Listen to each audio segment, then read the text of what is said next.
I really like being a human book and being off the page because when you're reading a book, you often get information, but then you don't get to ask those follow-up questions. And so when I've been talking to people today, if I see they're really interested in something, then I can point them in the direction of something else. The human library is basically, rather than having you would sit down and open a book, you treat the person as if they're a book. So you just sit down and have a conversation with them.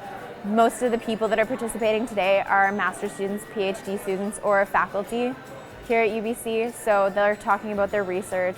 It's basically just really nice for students to be able to sit down and have one-on-one interaction with their professors or people who are doing really cool research in the community. I was a human book the first time this ran in 2014, and I had a really great time then, and I met really interesting people that I would never have had a chance to speak to on campus. One person I really remember had a relative who was Tlingit and didn't really know that I worked on Tlingit speakers, and that aha moment of, you know about Tlingit stuff and you can tell me, and so I really remember that conversation fondly. And here as well, just talking to people who I wouldn't have met, so it's been really great, and that's why I would definitely do this again. Having us down here doing this puts a face to people. It allows us to kind of get out here, and it allows us to make connections in the community.